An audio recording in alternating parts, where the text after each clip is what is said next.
Okay, class, sit down, shut up, and let me educate you on anime. And I also know what you may be thinking. But, Mr. ANIMISSION, is it anime just for a bunch of weebs who, like, don't want to do anything in life and all they do is just sit around talking about their No! Let me explain to you.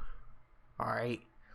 First, you gotta be educated on the different kind of genres first. Don't worry, we'll get to that edgy weeb stuff later on. Of course, there are animes that do that, but we'll get to that. But first, let's take it nice and easy before I lose my Alright? So listen, there are different kinds of anime, okay? You got different genres. First, you got Kodomo, and it's aimed at all children regardless of gender. It's usually educational, like teamwork and all that crap, you know. If you're watching that, maybe Stop it. Get some help. Shonen, by far the most renowned anime, I feel like. It's usually for boys between 10 to 17. Obviously, you got Dragon Ball, Bleach, One Piece, all those. If you don't know those names, then you probably never even seen an anime in your life. And of course, Fairy Tail, all them. There's usually lots of fighting with male characters and friendships and fighting teams, sexy female characters, yeah. And then beyond Shonen, like it doesn't matter what age you are, you can enjoy whatever you want. If you're 20 freaking thousand years old, you can enjoy Dragon Ball. There's not an age limit, right? Okay, good. But beyond that, from 18 plus, it's called Seinen. Then we got Shoujo.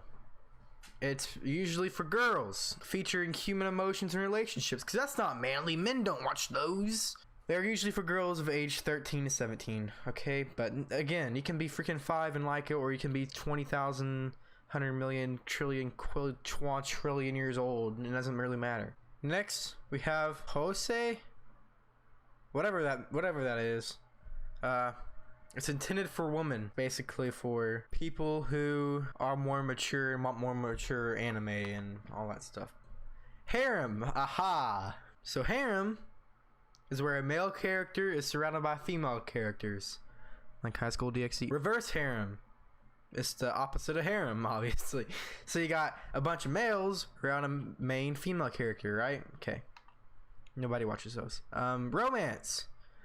People falling in love, right? Romantic, right? Okay, got it, good. Comedy.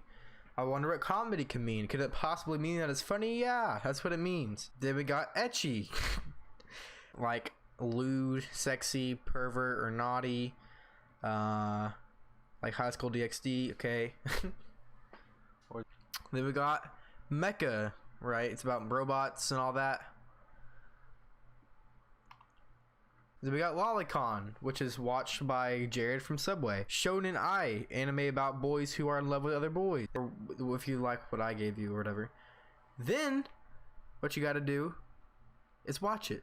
And be careful, warning, there is a binge watch alert. Anime, when you start, it's extremely addictive. I watched all of Dragon Ball Z, all of Dragon Ball, and all of Dragon Ball Super in like 3 weeks.